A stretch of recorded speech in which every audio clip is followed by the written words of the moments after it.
Hello दोस्तों, स्वागत है आप सभी का हमारे YouTube channel paramedical learning point पे। तो आज मैं आपके लिए लेकर आया हूँ एमसी ज़िला सीआरई जो हमारी वैकेंसी निकली है 2025 की, उससे रिलेटेड मैं डिस्कस करूँगा थोड़ी। खास करके मैं बात करूँ सिलेबस की, जो हमारे लैब टेक्नीशियन भाइयों का सिलेबस रहने वाला है, क्या सिलेबस रहेगा वहाँ पे, आपको कितना पढ़ना है, कितना पढ़ के जाना है, आपको कैसे तैयारी करनी है, ये सारी चीज़ें डिस्कस करूँगा मैं आपके साथ। बहुत से भाई हमारे ऐसे हैं जो लेबोरेटरी में वर्क कर रहे हैं या कहीं पर भी वर्क कर रहे हैं, उन्हें टाइम नहीं हो पाता प्रॉपर प्रिपरेशन करने का। तो उनके लिए मैं एक आसान सा सिलेबस बना के लाया हूँ जो आपके लिए तैयारी करने में काफ़ी मददगार होने वाला है। तो आप इसी हिसाब से तैयारी करेंगे तो आपका पूरा सिलेबस कवर हो जाएगा, आपको ज़्यादा मेहनत करने की ज़रूरत नहीं पड़ेगी। तो आप आसानी से अपनी तैयारी कर सकते हैं और अच्छा परफॉर्मेंस कर सकते हैं। तो मैं इस वीडियो में आगे बढ़ने से पहले आपसे रिक्वेस्ट करूंगा कि अगर आप पहली बार चैनल पर आएँ तो चैनल को लाइक करें, सब्सक्राइब करें, शेयर करें, अपने दोस्तों के साथ शेयर करें ज़्यादा से ज़्यादा, क्योंकि इस बार ज़्यादा से ज़्यादा लोगों का सिलेक्शन हो जाए एम्स में। क्योंकि पिछली बार भी काफ़ी अच्छी वैकेंसी निकली हुई थी, काफ़ी अच्छे लोगों का सिलेक्शन हुआ था और इस बार भी अच्छी खासी वैकेंसी निकली हुई है। तो आपने भी अपना सिलेक्शन पाना है तो हमारे साथ वीडियो में बने रहें। और इस वीडियो में हम मेनली डिस्कस करेंगे सिलेबस और एग्ज़ाम पैटर्न की। तो क्या एग्ज़ाम पैटर्न कैसा रहेगा और सिलेबस क्या रहने वाला है हमारा, तो इसके बारे में हम डिस्कस करेंगे। तो सबसे पहले मैं बात करूं आपके सिलेबस की,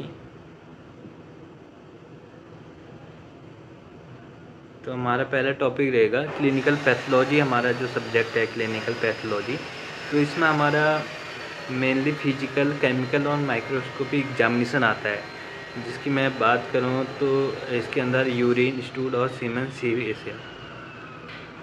यूरिन, स्टूल, सीमेन और सीएसएफ आता है। तो बेसिकली हम जो भाई हमारे रोज़ लेबोरेटरी में वर्क कर रहे हैं उनके लिए तो ये पोर्शन काफ़ी इजी रहने वाला है, क्योंकि वो ऑलरेडी वर्क कर रहे हैं। तो उनके लिए ये इजी रहेगा, ज़्यादा उनको मेहनत करने की ज़रूरत नहीं है, क्योंकि वो डेली बेसिस पे उनके प्रैक्टिकल चल रहा है। उनको पता है कि यूरिन में हमने क्या क्या एग्जामिनेशन करना है, शुगर देखना है, प्रोटीन देखना है, एल्बुमिन देखना है, जितनी भी चीज़ें हैं वो देखनी है। स्टूल में देखना है, कट ब्लड देखना है, कल्चर करना है, और सॉरी कल्चर तो नहीं आएगा क्लिनिकल पैथोलॉजी में। जो हमारा फिजिकल एग्जामिनेशन होता है, फिजिकल, केमिकल और माइक्रोस्कोपी, तो ये चीज़ें देखेंगे। और सीमेन हो गया और सीएसएफ हो गया, इतनी चीज़ें आपने क्लिनिकल पैथोलॉजी में पढ़ लेनी। इनके बारे में बेसिक टेस्ट क्या होते हैं, फिजिकल एग्जामिनेशन कैसे करेंगे, माइक्रोस्कोपिक एग्जामिनेशन कैसे करेंगे, केमिकल एग्जामिनेशन कैसे करेंगे, तो ये डिटेल्स आपने मोटा मोटा इसमें देख लेना है। इसके बाद मैं बात करूं तो इसके बाद हमारा रहेगा बायोकेमिस्ट्री। तो बायोकेमिस्ट्री में क्या रहेगा आपका, बायोकेमिस्ट्री में पहले देखना है आपने बायोकेमिकल स्ट्रक्चर देखने हैं। किस किस के देखना है आपने, कार्बोहाइड्रेट पढ़ लेना है अच्छे से, प्रोटीन पढ़ लेना है अच्छे से, लिपिड पढ़ लेना है, एंजाइम पढ़ लेना है।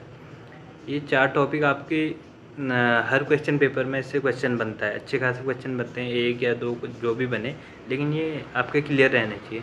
तो ये 4 टॉपिक तो ऐसे हैं आपके, आप चाहे बीएससी लेवल पे हैं, एमएससी लेवल पे हैं, एक्सटर्नल एग्ज़ाम में भी ये क्वेश्चन आते हैं। तो ये टॉपिक आपने देखने हैं। इसके बाद मैं बात करूँ तो हमारी रहेगी क्लिनिकल बायोकेमिस्ट्री।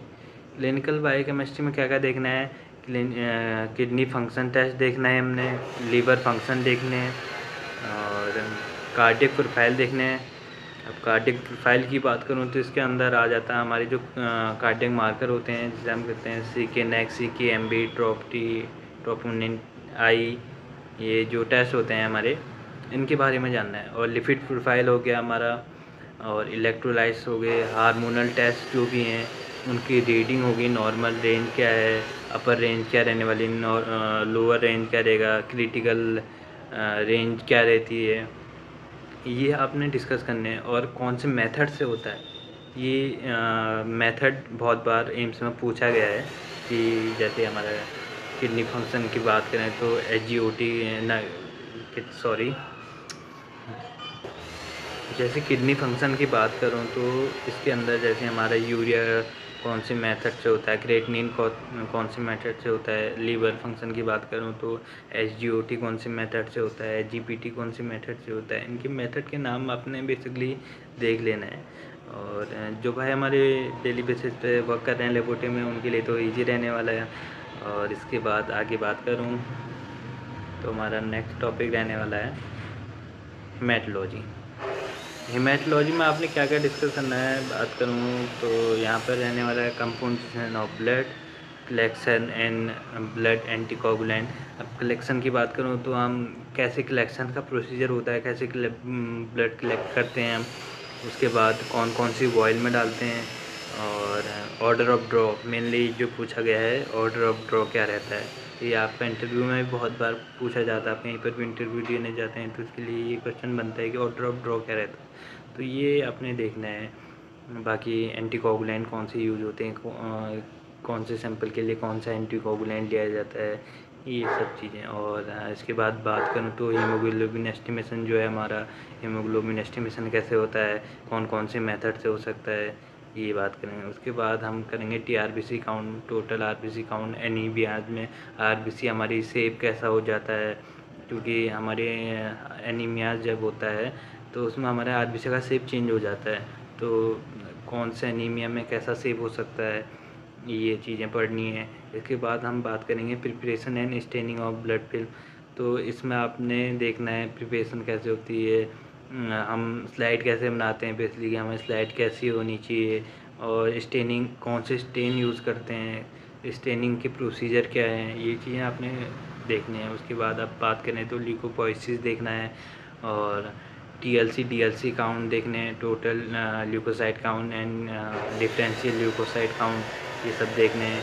एब्सोल्यूट वैल्यूज़ क्या होती हैं, और ESR की बात करूँ, एरिथ्रोसाइट सेडिमेंटेशन रेट जो है हमारा, और बैक सेल वॉल्यूम देखना है, PCV रेटिकुलोसाइट काउंट पढ़ना है आपने। और इसके बाद बात करूँ तो आपका प्लेटलेट काउंट आ जाएगा। प्लेटलेट काउंट के बाद बात करूँ तो मैं BTCT LE सेल प्रिपरेशन आ जाता है आपका। उसके बाद सिकलिंग टेस्ट हो गया, और osmotic fragility bone marrow examination हो गया, ये चीज़ आपने देखनी है। इसके बाद मैं बात करूँ तो हमारा नेक्स्ट टॉपिक रहने वाला है, इसमें हमारे हेमेटोलॉजी में आपने इतनी चीज़ें देखनी है, टेंशन मत लें, इसकी ज़रूरत मत लीजिए। मैं इसका PDF आपको हमारे टेलीग्राम चैनल पे शेयर कर दूंगा। टेलीग्राम का लिंक मैं वीडियो के डिस्क्रिप्शन में दिया हुआ हूँ, तो आप वहाँ जाके ये PDF डाउनलोड कर सकते हैं, वहाँ से आपको काफ़ी ईजी रहेगा। और उसके बाद हम नेक्स्ट की बात करें तो हमारा ब्लड बैंकिंग आ जाता है, जहाँ पर हम ब्लड बैंकिंग की मेनली ब्लड बैंक से मोस्टली 2 to 5 क्वेश्चन बनते हैं, उससे ज़्यादा तो नहीं आता, बहुत कम आता है ब्लड बैंक से। तो इसमें आपने क्या क्या देखना है, नंबर 1 आपने देखना है ब्लड ग्रुप देखना है, क्रॉस मैच देखना है, कूम्स टेस्ट देखना है, डोनर स्क्रीनिंग देखनी है, ब्लड ट्रांसफ्यूज़न रिएक्शन क्या होते हैं, और ब्लड कंपोनेंट क्या होते हैं। तो अब यहाँ पर मैं बात करूँ तो ब्लड ग्रुप हमारे कितने टाइप का होता है, ब्लड ग्रुप कैसे करते हैं, इसका नॉर्मल प्रोसीजर देख लेना बाकी। और क्रॉस मैच कैसे करते हैं, जब हम क्रॉस मैच तब होता है जब हम किसी को ब्लड दे रहे हैं ब्लड बैंक से, तो हम उसके पेशेंट के सैंपल से और ब्लड बैंक जो होता है उससे हम क्रॉस मैच करते हैं, वो कैसे करते हैं। कूम्स टेस्ट क्या होता है, कूम्स टेस्ट और देख लेना। इसके अंदर आप देखो बोलूँ तो वीक डी और DU टेस्ट भी देख लेना, मैं लिख दूँ वीक डी और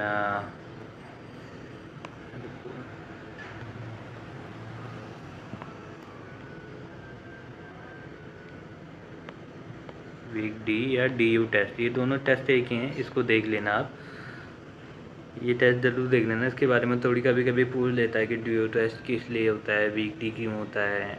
और इसके बाद हम बात करेंगे डोनर स्क्रीनिंग क्या होती है। डोनर, हम कोई भी डोनेट करने आ रहा है ब्लड, तो उसके हम क्या क्या फॉर्म जो होता है हमारे पास, उसमें हम क्या क्या फिलअप करवाते हैं, क्या क्या चीज़ें पूछते हैं उससे। ये चीज़ें आप किसी भी किसी भी हेल्दी पर्सन हो, वो डोनेट करने आ रहा है, तो उससे हमने क्या क्या चीज़ें जाननी है, उसकी हिस्ट्री एक हिसाब से बोलूँ तो उसकी हिस्ट्री होती है, स्क्रीनिंग जो होती है हिस्ट्री, पेशेंट की हिस्ट्री लेनी है। तो उसके बारे में कौन कौन सी स्ट्रियाँ ली जाती हैं, ये चीज़ें आपने देखनी है। उसके बाद मैं नेक्स्ट टॉपिक की बात करूँ तो ये रहने वाला आपका blood transfusion and transfusion reaction, कि ट्रांसफ्यूज़न के टाइम पे कोई रिएक्शन होता है, इमीडिएट रिएक्शन, बहुत सारी रिएक्शनें होती हैं। तो आपने ये चीज़ें पढ़ लेनी कि कौन कौन सी रिएक्शनें होते हैं, कैसे हो सकती हैं, और उसके हम उस टाइम पे क्या हमारा रहेगा, तो ये चीज़ें आपने देखनी है। उसके बाद ब्लड कंपोनेंट, कौन कौन से ब्लड कंपोनेंट हम बनाते हैं, जैसे प्लेटलेट बनाते हैं, पीआरबीसी बनाते हैं और प्लाज्मा बनाते हैं। तो ये चीज़ें कैसे बनती हैं, इनका टेम्परेचर क्या रहेगा, कितने टेम्परेचर पे स्टोर करते हैं, और ये चीज़ें आपने सेंट्रीफ्यूज मेन चीज़ें है आपका। लास्ट ईयर आपके MCRE लैब टेक्नीशियन में सेंट्रीफ्यूज से रिलेटेड क्वेश्चन बना था कि ब्लड कंपोनेंट हम प्लाज्मा या प्लेटलेट में एग्जैक्ट पता नहीं है, लेकिन कितने RPM पर करते हैं, ये क्वेश्चन बना हुआ था। तो आपने ब्लड कंपोनेंट और सेंट्रीफ्यूज कैसे करते हैं, कितने RPM पर करते हैं, ये चीज़ें बहुत अच्छे से देखनी है। इसके बाद मैं बात करूँ नेक्स्ट क्या रहने वाला है, हमारा माइक्रोबायोलॉजी रहने वाला है। माइक्रोबायोलॉजी में आपने मोस्टली देखना है कि मॉर्फोलॉजी ऑफ बैक्टीरिया देखना है, culture and isolation of bacteria देखना है कि कैसे कल्चर करते हैं और आइसोलेशन कैसे होता है बैक्टीरिया का, और gram positive and negative, cocci and bacilli दोनों पढ़ लेने आपको, दोनों के बारे में मोटी मोटी जानकारी हासिल कर लें। और उसके बाद मैं बात करूँ तो एनारोबिक स्पोर बियरिंग बैसिलाई जो हमारे होते हैं, उनके बारे में थोड़ी देख लेना है क्या होते हैं। अब और उसके बाद बात करते हैं हम नेक्स्ट टॉपिक पे, ये हमारा होने वाला सीरोलॉजी। सीरोलॉजी में आपको क्या क्या देखना है, एंटीजन एंटीबॉडी देखनी है। उसके बाद वायरल मार्कर, जो भी हमारे टेस्ट होते हैं वायरल मार्कर, बात करूँ तो HIV होता है, SCV होता है, BCG होता है, तो इसके बारे में देख लेना है। उसके बाद मैं बात करूँ तो डायग्नोसिस और सिफिलिस VDRL जो टेस्ट होता है उसको कैसे करते हैं, विडाल टेस्ट की बात करूँ, और RACRP टेस्ट जो हमारे होते हैं इसकी बात करूँ, इन्हें क्वालिटेटिव क्वांटिटेटिव होता है RACRP हमारा, ये भी देख लेना। एलाइजा टेस्ट क्या होता है, एलाइजा की नॉर्मल रेंज के, तो एलाइजा कितने टाइप्स का होता है, ये चीज़ें देखनी है। उसके बाद हम नेक्स्ट टॉपिक की बात करें तो हमारे रहने वाला है पैरासाइटोलॉजी। पैरासाइटोलॉजी में देखना है आपने पैरासाइट जो होते हैं ब्लड में, स्टूल, यूरिन, तो इनमें कौन कौन से पैरासाइट फाउंड होते हैं, हमें उसका डायग्नोसिस कैसे किया जाता है, ट्रीटमेंट कैसे करते हैं, तो ये चीज़ सब सारी चीज़ें आपने देखनी है। उसके बाद मैं बात करूँ आपका हिस्टोलॉजी। हिस्टोलॉजी में आपने देखना है फिक्सेटिव, हमारे जो भी फिक्सेटिव यूज़ करते हैं हम लेबोरेटरी में, उसके बारे में जानना है। उसके बाद हम बात करेंगे टिश्यू प्रोसेसिंग कैसे होती है हमारा सैंपल आ रहा है लेबोरेटरी में, तो उसके बाद हम उसको कैसे प्रोसेस कर रहे हैं, तो वो चीज़ें आपने बहुत अच्छे से जान लेनी है कि क्या होता है। उसके बाद हम टिश्यू फिक्स करते हैं, फॉर्मेलिन में फिक्स करते हैं, उसके बाद क्या प्रोसेसिंग होती है, ATP क्या है, ये सारी चीज़ें जाननी है। उसके बाद हमारा होता है इम्प्रेगनेशन आता है, इसके बारे में पढ़ लेना आपको। ब्लॉक मेकिंग कैसे होता है, हम ब्लॉक कैसे बनाते हैं वहाँ पे। सेक्शन कटिंग की बात करूँ, सेक्शन कितने उस पर कट होता है हमारा, कौन कौन सी मशीन यूज़ होती है हमारी, कौन कौन कितने टाइप के माइक्रोटोम यूज़ होते हैं, कौन कौन से बात करूँ तो टिश्यूज़ के लिए हम कौन से टाइप का माइक्रोटोम यूज़ करेंगे, ये चीज़ आपने देखनी यहाँ पे। और बेसिक स्टेनिंग ऑफ सेक्शन, हमारे पास कौन कौन सी स्टेन हो रही है वहाँ पे, ये देखना है कि स्टेनिंग कैसे करते हैं। मोस्टली HNA स्टेन होती है, इसके अलावा अदर स्टेन होती हैं, जैसे सुडान ब्लैक हो गया हमारा, और ZN होगी, और होती पास होती है। तो ऐसी बहुत सारी स्टेन होती हैं, उनके बारे में जानना है कि कौन कौन सी स्टेन किसके लिए करते हैं। और इसके बाद हम बात करें collection of tissue for histology, तो हमारे हिस्टोलॉजी जो लैब है उसके लिए हम टिश्यू का कलेक्शन कैसे करते हैं, उसको प्रिजर्व कैसे करते हैं, ये सारी चीज़ें देखना है। और मेथड ऑफ डिकल्सिफिकेशन, क्या क्या मेथड रहेंगे हमारे डिकल्सिफिकेशन, एजेंट कौन से होते हैं उसमें हम डिकल्सिफाई जैसे करते हैं किसी चीज़ को, तो हार्ट टिश्यू को, तो उसके लिए हम कौन कौन से एजेंट का यूज़ करते हैं। उसके बाद बात करूँ तो मैं म्यूजियम टेक्निक आएगा आपका, इसमें से क्वेश्चन बन सकते हैं।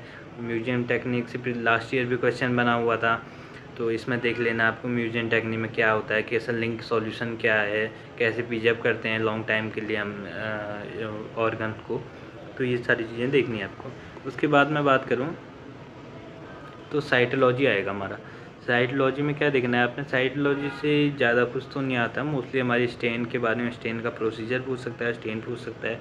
उसके बाद टेक्निक एंड इक्विपमेंट रिक्वायर्ड, जो वहाँ पे टेक्निक होती है हमारी वो, और हमारे इक्विपमेंट के बारे में वहाँ से पूछ सकता है, कैसे हम फिक्सेशन करते हैं वहाँ पे, कौन कौन से इक्विपमेंट यूज़ होते हैं, ये सब पूछ सकता है। ज़्यादा कुछ तो साइटोलॉजी से बहुत कम क्वेश्चन बनते हैं।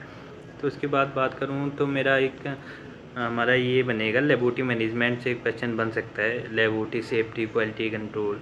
लेबोरेटरी सेफ्टी क्वालिटी कंट्रोल की बात करूँ तो आपकी लैब कैसे होनी चाहिए, इसमें बायो हजार्ड के बारे में पूछ सकता है आपसे, बायो मेडिकल मैनेजमेंट के बारे में पूछ सकता है, और जो हमारा BMW है उसके बारे में पूछ सकता है। और इसके बाद बात करूँ तो आपका लेबोरेटरी इन्वायरमेंट कैसा होना चाहिए।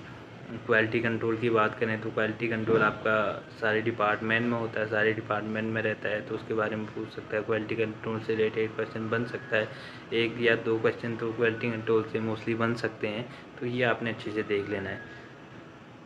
इसके बाद मैं बात करूं तो आपने देखना है एनाटॉमी और फिजियोलॉजी, जो इसमें पढ़ने हैं टॉपिक आपने, इसमें पढ़ने हैं अपने study of structure of a cell, normal anatomical structure के बारे में पढ़ना है, हिस्टोलॉजी एंड फंक्शन जो हमारा है, और physiology of human body system. इसके अलावा मैं बात करूं तो ऑर्गन के बारे में आप थोड़ी देर देख लीजिए कि ऑर्गन, कौन से ऑर्गन का क्या वर्क रहता है और कहाँ पर लोकेटेड रहता है, ये इसके बारे में आप थोड़ी डिस्कस कर लीजिए। और इसके बाद एक डाइजेस्टिव सिस्टम जो हमारा है उसके बारे में देख लेना। ये सारे टॉपिक आपने कवर करने हैं। उसके बाद मैं बात करूँ तो आपने प्लान कैसे करना है, कैसे इतने कम टाइम में आपने कवर करना है, तो मैं उसके लिए मैं डिस्कस करूँगा आपको बताऊँगा एक सिंपल सा प्लान जो आपने फॉलो करना है।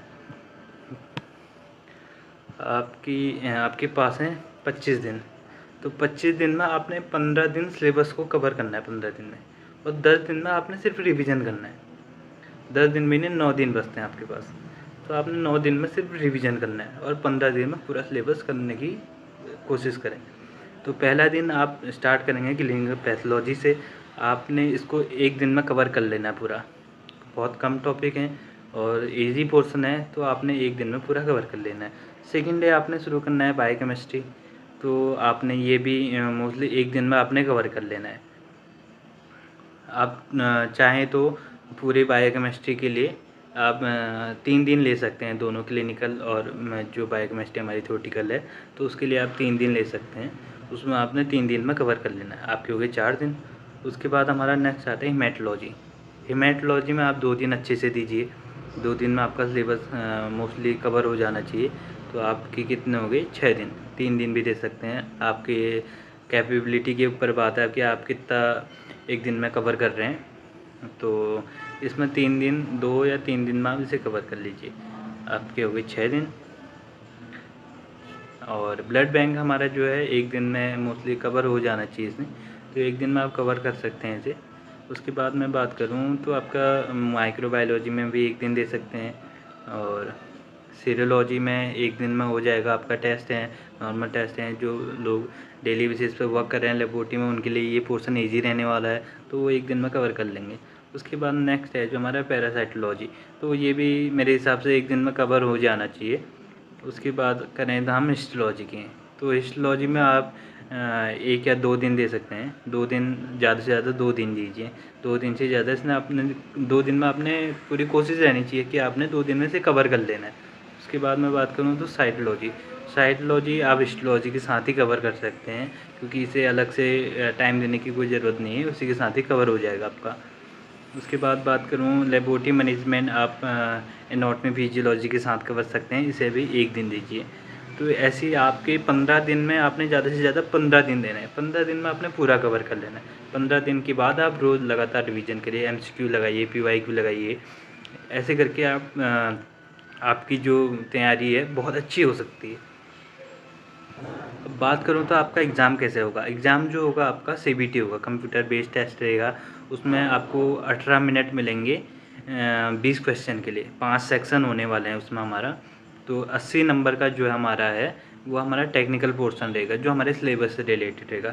20 नंबर का वहाँ पर नॉन टेक्निकल रहता है, जिसमें जनरल नॉलेज होगी, जनरल रीजनिंग होगी और जनरल कंप्यूटर हो गया, ये चीज़ें रहती हैं, तो वो आपको देखनी है। उसके अलावा 80 नंबर का आपने सिलेबस का रहने वाला है। तो 80 नंबर आप ज़्यादा से ज़्यादा कोशिश करें कि आपका 60+ स्कोर जाए। तो सिलेबस पर ज़्यादा फोकस करना है, क्योंकि अच्छी मार्किंग जो आपकी होगी वो सिलेबस से ही होगी। और इसके साथ ही मैं आपको बता दूं कि हमारा कल से MCRE के लिए एक बैच चलने वाला है, जिसमें हम लगातार PYQ और MCQ क्वेश्चन सॉल्व कराएंगे बच्चों को। तो आप चाहें तो बैच देख सकते हैं। हमारी वीडियो है रोज़ पर डे हमारे चैनल पे देखने को मिलेगी आपको, जिसमें हम ऑल ओवर पूरा सिलेबस से रिलेटेड ही क्वेश्चन रहेंगे और रिवीजन क्लासेस भी रहेंगी। तो हमारा मेनली हमारा 15 दिन तो हमारा जो सिलेबस से रिलेटेड क्वेश्चन रहेंगे, उसके बाद हमारी जो रिवीजन क्लास चलेगी। तो चाहें तो आप वो वीडियो देख सकते हैं और आपके लिए इजी रहेगा काफ़ी। उम्मीद करता हूँ आप लोगों के लिए ये वीडियो बहुत हेल्पफुल रहेगी। ऐसी आप वीडियो देखने के लिए हमारे चैनल से बने रहिए। धन्यवाद, थैंक यू।